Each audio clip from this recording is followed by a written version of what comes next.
You are listening to the UnmedOKAYted podcast, hosted by Mark Nicholas and Kyle Wolf. Alright, so today's guest is a wonderful stand-up comedian, right? A TV person. You know her from Live at the Apollo. She is fantastic. It's a wonderful spring day, ladies and gentlemen. Spring Catherine Day, I should say. Yes. We're We doing were just that told on the about this before. Just before that, you've had to change your... If you want to find me on the internet and not get lost in weather reports, you need to put in Spring Catherine Day. Catherine Day. So I did notice that on your Instagram recently. I was like, oh, that has changed. But okay, so Spring Catherine Day. What do you got? What do I got? Yeah, what do you got? Well, I got lots of things. Right. I suppose the big one, the one I've had the longest, is CP. Although you're not supposed to say that anymore. I've been chewed out several times on the internet. Why? You can't say CP anymore because CP allegedly stands for child porn. Oh dear. And oh dear. I would like to argue. I've been around for a while, but I haven't been around that long, but I do think that cerebral palsy has been around longer than child porn. I mean, I hope so. Yeah, I really hope so, because when I attended United CP events, I really hope that's not what we were raising money for. Although it's possible we were. I don't know. I really hope not. Yeah, shout out to that organisation if you're still doing good work, hopefully. Hopefully. But I mean, but the correct term is child abuse images, but that's not fun. But just saying child porn makes it sound like the kid is signed up for it. Yeah. So I have a real issue with. I mean, obviously, this is not what our podcast is about. But just going off on a tangent here, calling it pornography connotates that the child has a say or consent. And they really fucking don't, dude. No, they're not even getting a paycheck. It's really terrible. They're not in a union or anything. Yeah, there's no pension. It's like, horrendous. It just ruins your life. Yes. Yeah. It is a horrible... So you've got cerebral palsy. Not CP. CP's not... Cerebral palsy is not a horrible thing, and I have to say that. I know it can be. It can be. I think it can be. Like, it's, I have a weird relationship with my disability, because I think that in this day and age, we have this, identity politics, and we just want everyone to know that, we're worthy of life and normal life. And so disability is a tricky one because it's such a big umbrella. Yeah. And I feel like a lot of people sort of like treat it like a minority of other sorts. So I think if I was proud of having cerebral palsy, I'd want more of it. Yeah. Okay. And I don't want more of it. I'm not going to encourage people to get more of it. I think I don't want to steal pride from the gays. Yeah. I'm just not interested. But, everybody goes through phases of their relationship with their disability. Yeah. I think it's because, on your worst days, it's like, oh, God, I wish I never had it. Everyone thinks that way. And I think it's good to be really openly honest about that, because I've spoke to so many people with different disabilities, and, the whole kind of, it's inspiration, it'd be amazing, it makes you a better... It doesn't. Like, there are times when you overcome barriers and obstacles. Yeah, it's a bit inspiring, but there are also other times where it's like, no, this is like... I really hate the term, your disability is a superpower. It really... I honestly grind, yeah. Unless it's that one where you're blind, but it makes you a really great swordsman. I love that. Or if you're an autistic savant and you bankrupt a casino, that's the kind of type of superpower right there. So, which I'm neither, by the way. So I'm autistic, but I haven't got the intelligent kind. Now, I concede that it enables you to think differently to people, see things from a different perspective. However, there's a bunch of other shit that comes with it, man, that you wouldn't want anyone to, you wouldn't put it on someone necessarily. Yeah, you wouldn't wish it on them. Exactly. So, Mark, what's today's topic about? Today's topic is TV shows. So, what is your kind of relationship with TV shows and Actually, shall we talk about like disability representation within TV shows? That might be a good starting point. Or, Yeah, let's talk Okay. about that. Let's go on then. yeah, Go on that then. might be a good type Sure. of. I think it's excellent. Excellent. There you go. There you go, Excellent. No Coles. problems whatsoever. What's your view on it over how it's changed over? You've the got an years? interest. In fact, you've got an interest. I think that you're going to have a very interesting take on this because of who your husband is and what he's done. Okay. All right. Okay. Cool. Don't know where to look. Well, like. let's start at the beginning. Yeah. I think that I'm very much of the generation. I'm a zillennial. Like I'm at the end of Gen X, at the beginning of the millennials, or Okay. Xennial or Zennial. I'm not sure. And so TV was my babysitter. Yeah. I learned how to tell time by what was on television. Sesame Street and that. Yeah. All that. No, I mean, just like if you were sick from school during the day, you'd be like, this soap opera is on. That means it's 2:00. Everything I learned about traditional family life was from sitcoms. What's his name? Bob Saget was your surrogate father, basically. No, Al Bundy was. Al Bundy. Al Bundy was my Ed surrogate O'Neill. father. Yeah, Excellent. yeah. Yes, I excellent. love Ed O'Neill. Like that was one of the few shows my family watched as a family. Do you know what I find so interesting? Right, Ed O'Neill, the actor, he did All in the Family. Not All in the Family. Married with Children. Carol O'Connor was All in the Family. Yeah. So he did Married with Children. And he never wanted to do another sitcom again. And then he ended up in 2009 basically playing another version of Al Bundy. Well, a much nicer version, a less misogynistic version, a happier version. Al Bundy, more matured. I don't think you remember who Al Bundy was. Pardon? Al Bundy hated his life. Yeah. He hated his job. He hated his wife. He thought she was ugly. He hated his kids. I feel like the character that Ed O'Neill played in Modern Family was the guy we wanted our grandpa to be, and that's who we wanted Al Bundy to become. But he's very removed from Al Bundy. Fair enough. That's a fair assessment. Yeah. That's a fair assessment. But I probably watched it more recently than you have. Fair enough. Yeah.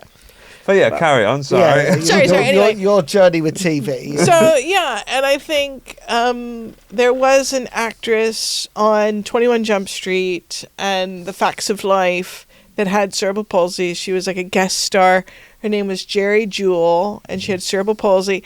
And she actually was the one that started with those T-shirts with, like I'm disabled for the parking, that kind of one-liners. She would wear those on the show in the 80s. And my parents would sort of see that. And they're like, I guess you can act like a character that has cerebral palsy once in a while. Like, Yeah. I suppose there's a job for you somewhere. And she went on and she's still acting. She was in Deadwood and a bunch of shows. Wow.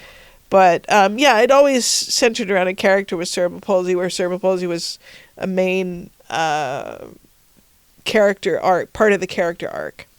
So there was that, and it's always been a big part of my life. I feel like, I spent most of my 20s like streaming stuff or downloading stuff on Pirates Bay. So LimeWire. LimeWire was excellent. Yeah. But the problem is, go back to, but the downloading from those pirate sites, it'd be, is this the actual film or is it porn? And there was well, sometimes it was both. Yeah, depending on what you hear. Sometimes.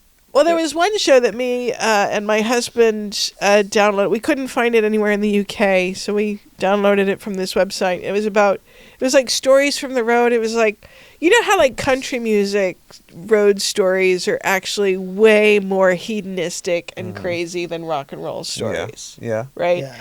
And so there are these really great stories. But behind this amazing TV show was just a bunch of like pop-up porn stuff. Nice. Right? Like even like Family Guy porn type things was popping up. Yeah, no, people are into weird stuff. And then Tim's dad called on like Zoom. Yeah. And so that popped up, and then porn still around, and Tim's dad is just like this. The thing, so it looks like he's orchestrated all this porn to pop up on Tim's computer, and we were just pissing ourselves laughing. And he thought, "Oh wow, I've done something amazing," but it all just kind of came together. There was a big controversy for a while. Was it the CBeebies website, which is CBeebies for non-British viewers? It's like a children's TV channel, like young children's, right? It was.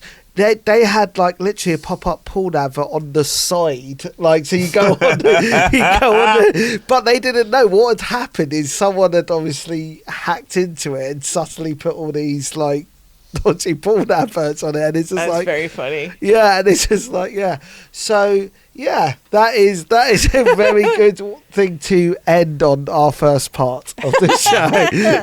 Yeah. So, CBeebies. do you like ads? Well, you're getting some. See you after this.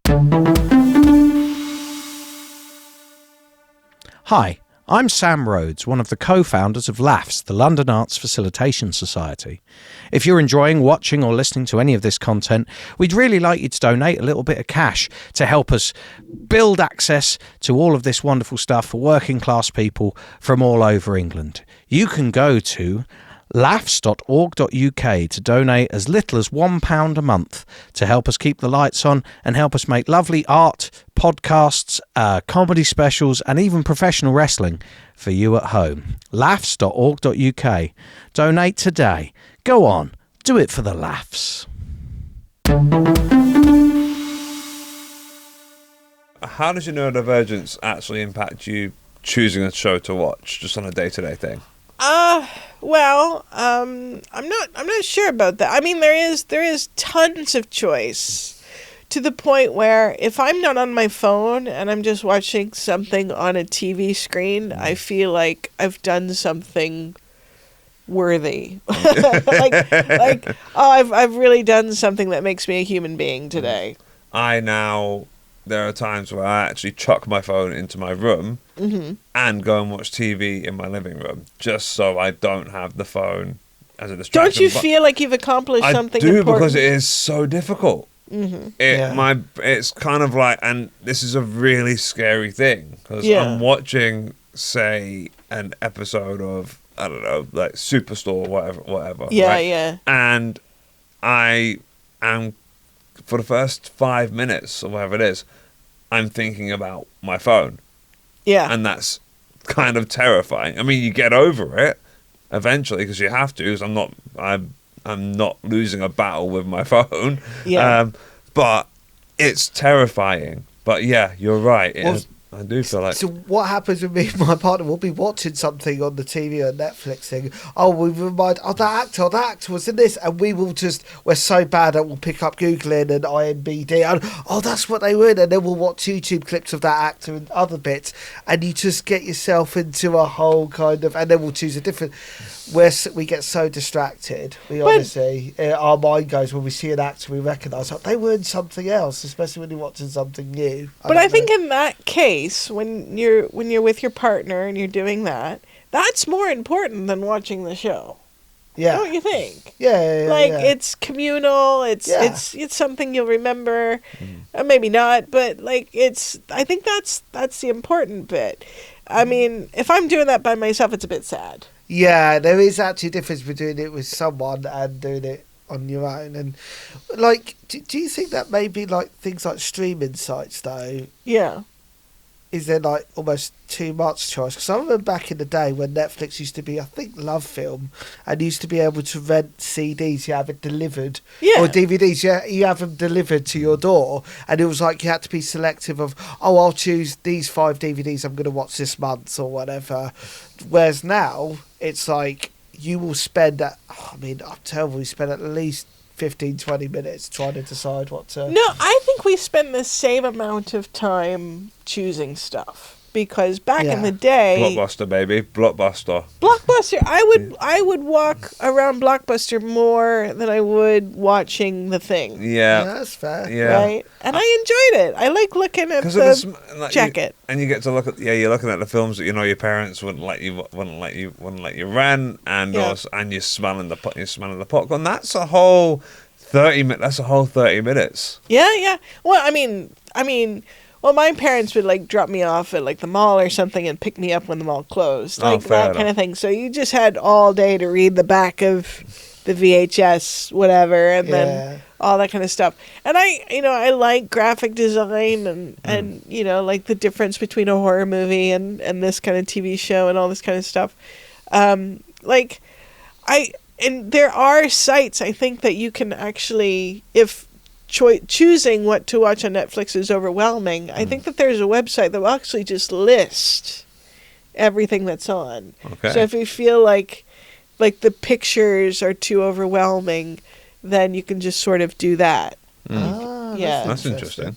So I did not know that, actually. I didn't know that existed. Yeah. I used it a little bit, but at the time I have my go-to shows, my comfort shows. Yeah, we all do, I think, yeah. But now, like, TV's kind of a job, and so I watch stuff for work, and then research and that kind of stuff. Plug your shit. Plug your shit. Come on. Well, no, I mean, I pitch shows, and figuring out, what's, there seems to be a cycle of what people want to buy and what people want to watch, and it seems to be like a 2 or 3 year cycle of people want just comedy or just drama, and dramedies are always, I like dramedies, and dramedies are very hard to sell because they're in between categories and stuff. What's selling at the moment for those who are trying?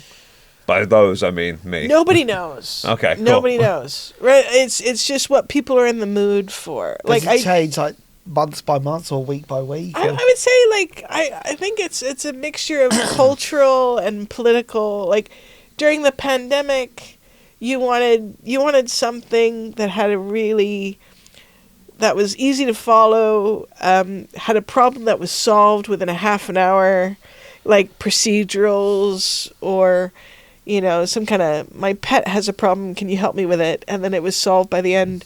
Happy, just kind of simple because life was so hard. Yeah. Like when you're in university and you're like, I want to tackle all the hard stuff.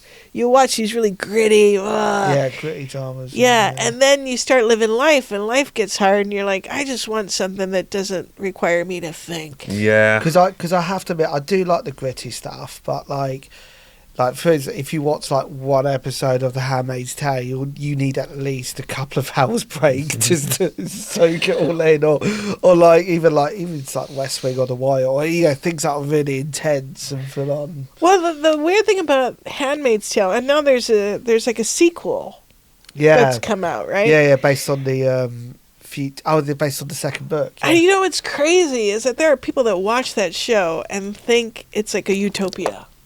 I know, yeah. And part of that is the set design. Like the clothes are very sleek. It's almost like an Amish version of Star Trek. Yeah, what I mean? The clothes are very clear. Like it's just really, really well done to the point of, if I didn't have to live like that, I'd like to dress like that. Yeah, you know what? Actually, there was some like positives. Yeah, in terms of having too much choice, it's like that narrows it down. Actually, it's very much plain. Women are oppressed, but on the other hand, actually makes life more basic. That kind of stuff. So there's this sort of like, they do really show you the appeal of that sort of story. It's not true. Yeah, but you can see the appeal. You can see that. Like how people get drawn into it. Like of course. Life is hard.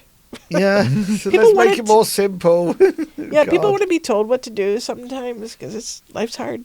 Yeah, no, it's true. Yeah. It's true, but I think sort of TV plays into that a lot. Actually, it's just like, it is this whole tell us what to do. So just tell us what to do. I don't want to think. I've had a really hard day. Yeah, I watched Golden Girls all the time. Like it was on Saturday night, and I lived in the countryside. I didn't drive or anything, so those were my friends. And I remember watching that and going, "Wow, they're not dead yet, and they're really old. It'll be a really long time before I die." And they're having a good time, and they're closer to death than I am. Like I was a pretty dark kid. That's fine. But yeah, I don't know. But there was that film with Jack Nicholson, Morgan Freeman in it, where I think they both had cancer, and then he was just The doing Bucket this- List. The Bucket Yeah. List. It's such a great Directed movie. by Rob Reiner. Oh yeah. R.I.P. Yeah, Stand By Me is my favorite movie of all time. High five me. Oh my gosh, I finally met someone. Like, What? yeah, What? it's my No one favorite. said that It's before? my favorite movie too. It's my What favorite movie is movie. that, sorry? Stand by Stand me. By Me. It's like its 40th anniversary this year. or something like that. I know. yeah. And I'm considering going to cinema to. I think it's going. What do you mean considering? You're going. Thank you. I'm gonna You're go. going. I'm making that decision Thank for you. Thank you. Oh, That's been just decided. wonderful. Like, so then again, that's another decision. So whenever that film comes on, you have to watch it. But Yeah. it's my favorite film. I've only seen it a handful of times though, because It's intense. I'm not just that. Oh. It's like I'm afraid that if I watch it too many times, it won't be my favorite film anymore. That can happen, but I Yeah. don't think it can happen with that film. I really don't. But I remember watching that VHS tape in my university language lab. I think an English as second language class had it. And you could just watch it in the language lodge for free. Oh. And everyone else is practicing Spanish or Chinese into this little thing, and I'm just sitting there crying. You're just sitting there listening to Will Wheaton and laughing at Jerry O'Connell. Well, no, it's the speech between River Phoenix and Will Wheaton, where River Phoenix is a better dad than Will Wheaton's character's Yes. dad will ever be, and giving him the best advice and going, Oh, it's because just- he'd had such a hard life, that character. all of them did. Yeah. And they all had really hard lives in real life, Yeah. except for the chubby one. Jerry O'Connell. Yeah. Yeah. He's I just heard- a nice I'm going kid. to admit right now that I haven't seen this film, and now Oh, I feel what are you oh my talking god, about? it's like I've committed a hate crime or something. Not a hate crime, but you're missing out. yeah. So do you know what? That I might actually watch that tonight because we're gonna have a night in. So is it on? Has your Stand partner By Me. watched it? I'm going to ask her. I'm going to check if she's watched it. and if so- she has, make her watch it again. It's fine. Yeah. No, I'll just be like, yeah, Spring Day and Carl Wolf have demanded I watch Stand By Me. it's the quintessential coming of age film. And we've now reached the quintessential time where we've got to read another ad. If you don't like ads, well, you've got one coming anyway. See you after this. Hi, I'm Kenneth Conleth, and you may notice I'm a rather beautiful puppet. I was made by the good people at Dark Matter Puppets in Essex. And if you need a puppet made, or you want to buy a puppet that's already been made, find Dark Matter Puppets on Instagram or Facebook and send them a message. Tell them Kenneth sent you. That's right. Buy yourself a puppet. What are you waiting for? So, which TV show do you think currently has the best disability representation? Oh, I don't know. I really don't know because I don't seek out shows because they have disabled people in them. Fair play. So I mean, my husband had a show. I really enjoyed that show. Very good show. It was a very good show. I helped write some parts of one of the episodes, which I really enjoyed. A few of my lines got in the first season. That was fun. But the story is what matters. And it's really hard if there's a disabled character and it's not handled well. And so, you can learn from it and go, okay, well, what happened there and why did that happen? But I can't say I actively seek out disabled character. I'm always happy to see a disabled character who they just happen to be disabled and that's not a main part of the story arc, but but because it is a challenge, it's just another layer of being alive and difficulty and all of that. So when it's treated like that, I really like it. When it's treated like inspiration porn, it's a bit ugh. God, back to porn again, it really. Yeah. We've covered all types here, haven't we? No, I do feel like that with, say, autism. Oh my God, I forget what this. I think there was this American show where it was about It was the protagonist was a teenager with autism. Teenage boy. Yeah. Oh my god, I forget what it was called, but it was awful because it was basically blaming all his bad behaviour Yeah. on being autistic. Oh, I'm autistic, and it's like, no, you're being a cunt. It's not being autistic. There's a difference. I mean, sometimes that area is a grey area, I will admit, Yeah. but I just feel like the focus was on the negative. So I don't think that because Is that the one with Michael Rappaport as the dad? Is it? yeah. I remember. Because I've seen the first. I think. What's it called again? So it was. Oh God. It's not looking. That's another thing. Is it Atypical? The Atypical, I hated it. Atypical. I couldn't get okay. through the first. Yeah, and it's just all the shit things about being autistic. That's what I felt it was doing, and so I think that you strike a really good point. Is if you focus too much on the disability, it's so easy to get into the negative. Yeah, because I think I think largely it's because it isn't dealt with enough, and so it sort of becomes the focus because you're dealing with. I feel like I don't know for sure, but because I'm not an expert, it's just my observation that people perceive it a certain way, and it needs to, and so they focus on it too much, and it's sort of they other the character instead of saying this could dealing with it in a way that other people can see it as applicable to them. But actually, that's kind of why. Does that make sense? Yeah. Well, that's what I kind of liked about Jerk. Actually, it was poking fun at all of that. I think that's what I really. I thought you and Tim really struck a chord there. Actually, it was like because I remember it was just like, no, I'm just a title of the show. Just an asshole. I'm just. This is who I am. This is not my disability. I'm a dickhead. That's it. That's what I quite liked about it. It sort of. I hate seeing beyond the disability because I do think there is a balance as well. You can't just I touched the mic there. You can't just completely ignore it, but at the same time, it can't be the focus. I think there is. Well, I mean, it's like the language you grew up with, or the country you grew up with. It definitely plays a role in shaping you and your opportunities and how people treat you and all of that. But it's not the be all end all. Right, but and that's a very difficult balance to get on paper. So, like, what could TV shows do better then? Say if you're casting a disabled person, whatever disability doesn't. What could TV shows do better then? Well, they could treat the disabled actors better, for one thing. Yeah, I remember we had this conversation at the Laughs. Opening night, actually. It was, the podcast night. Me and Tim were invited to this thing about disabled actors in the industry and just talking about, actors not being able to get into the audition room, not having toilets, not having this, not having that. And we're just kind of listening, going, okay, well, these are all things that as actors we can't control. So... should we look for another line of work? No, I mean, I think they're trying to be realistic about the challenges because any TV production is like a military production in that everything is really expensive. Things that take time cost money, and there's only so much money that can be spent on this, that, and the other.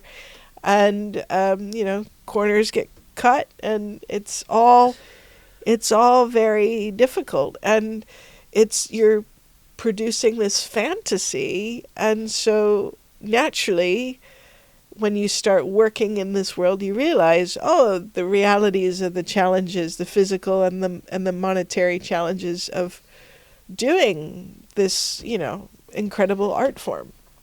And unfortunately being disabled is expensive. It's incredibly expensive. Yeah, and I actually often, from what you told me as well, often TV producers and TV production companies don't anticipate that. And then when why should they? I mean, it's a new thing, right? Yeah. And by definition, we are a minority. Yeah. Right? And so if you haven't experienced something before, how can you be prepared for what you've never experienced? Yeah. And so, as much as preparation as you can have, even people with cerebral palsy, there are different levels, there are different needs. different access requirements, and they're very individual. So there's all these things. But on the other hand, one of the reasons as a young person I thought, ooh, maybe I can become an actor, was because I saw that famous actors didn't have to drive. They were driven everywhere. They didn't have to get their food. Someone got it for them. They put a straw on the thing. And I was like, oh, this is like having a personal assistant. It's PA. Yeah. All I have to do is be an actor and I'll get all Well, that. have to be a really famous actor with that. And being a really famous actor is like being a very disabled person. Do you know what? There's a show in that somewhere. Maybe. Or you're no, that's it. You become is either you become a famous actor to get disability benefits, or you get disability benefits to become a famous actor. I think there's some truth to that, because those were the things that I noticed. It was like, because I knew I was never going to be able to drive. Yeah. I knew I was never going to be able to do certain things, and then I saw, oh, here's someone who's perfectly able-bodied, could do all these things themselves, but they're encouraged not to. They're even paid not to, because they could get hurt putting a straw in a drink. Yeah. So it's child logic, of course, but What do you feel about? I've had this conversation with other people before. Like, what do you feel about non-disabled people playing disabled characters? Look, acting is a physical job. Yeah. Okay, and if you have a character who, especially if you have a character that wasn't disabled and then becomes disabled, then it's who can do the job the best, right? Tim and I, we've talked about this, and we think it's really important for disabled artists and stuff to be behind the camera as well, writing, producing, all that sort of stuff. But a lot of that is also commissioning. Let's not forget commissioning. Yeah, commissioning and all that. So for someone to say, again, disability is such a broad umbrella, and there are many disabled actors out there. There's Lizzie Annis is a wonderful, classically trained actress that I've worked with who has cerebral palsy. Amazing. And there are people out there, and again, it depends on the role and all of this. But if it is a physically demanding job, and so you have to take that into account, and you don't. It's also, how do you get a disabled person? A degenerative disability was like Me Before You. It's like he was getting more disabled throughout the movie. I hate that movie so much. I know. There is so many things wrong with that movie. But it's a snuff film. It's a snuff film. Again, going back to porn, you can't get it out. It's awful. It's horrendous. Everything about that is awful. Yeah, no. But it's like, can you cast a disabled person to get more degenerative, more disabled? There is that conversation. Well, no, but he did ride a motorcycle in the beginning of the movie. Yeah, he did. Well, that's what I mean. That's why you couldn't really cast someone who has already had that condition Although it would be funnier. Like the angles they would have to do. God, the CGI or whatever. CGI to, because they could probably transform the super power chair to make it look like a motorcycle of some kind. Maybe a hog. I don't know. But Actually, that's what we should do more. We should have disabled actors play very able-bodied people. I think it should go the other way. I think. Well, but then when you do that, then you're like, well, how disabled are you really? Like, you know what I mean? Actually, I hope the DWP's not watching. So there is that. There is a balance. Yeah. So anyway. But so I think that rounds it up very nicely. So if we've learned anything from this, it is to basically disabled people are not really disabled if they can play able-bodied actors. That's what we've learned. If there's one takeaway from this, it's a fair question. No, it is. It's an in-depth one that I'm sure we could have many podcasts over. Right, Spring, would you like to look into that camera over there? Well, there are three that you just pointed at. Oh. The one that's right in front of you. The one that's right in front of Who's you. autistic in this conversation? I think, to be honest, you become more autistic and I've become less. So, can you tell the camera about everything that's going on with you and promote your socials and everything? Yeah, I am also doing a podcast with Catherine Mather called Watching EastEnders from the Very Beginning, where we do what it says on the tin, because it was the silliest thing I could think of to do. And there are over 7,000 episodes, and it's a great reason to never die. But yeah, so that's also on Laughs UK's YouTube channel and podcast soon. I'm on all the socials as Spring Catherine Day or Spring Day Comedian. You might have to do a little bit of digging. I'm out there. I mostly do stand up and say snarky things on the internet. So, find me if you like. If not, that's okay.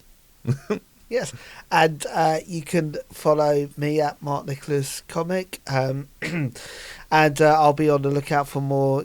Big as an autistic actor casting more autistic films. No, I'm not through to. But you can also, I also perform stand-up comedy on the 22nd of April. I'll be taking part in Not So New Comedian of the Year at the Museum of Comedy, so definitely check that out. And on 6th of May, I'll be doing a gig called Round the Bends Comedy in Herne Bay with Charlie Partridge and Robin Ince will be headlining, so that is one to look out for.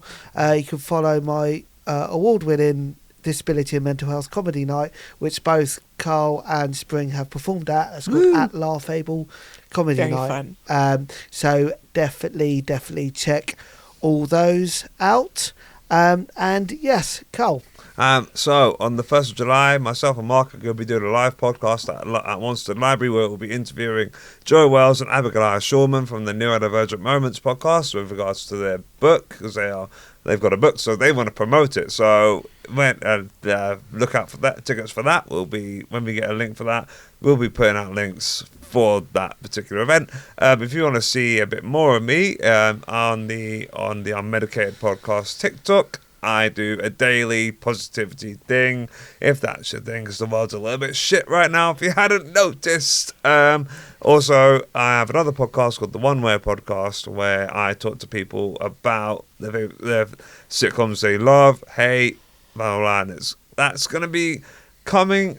If it's not somewhere by the time this episode comes out, it will be somewhere. It will be put that all 200 and something episodes will be put on another home, because I've got a load of episodes and I just I've taken them off somewhere and I need to put them somewhere else now. But definitely check out one in particular where Carl makes me watch Mrs. Brown's Boys and watch me agonise. There was a couple that I made you watch Mrs. Brown's Oh Boys, God, yeah, I've merged it into one. It was that bad. Because it was just funny to watch them suffer. Yeah. Oh wow. It's that's snuff. No.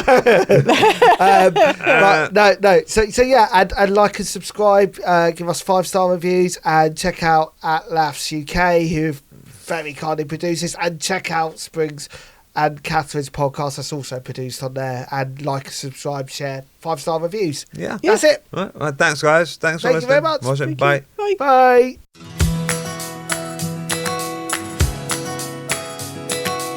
You are listening to the UnmedOKAYted podcast, hosted by Mark Nicholas and Kyle Wolf.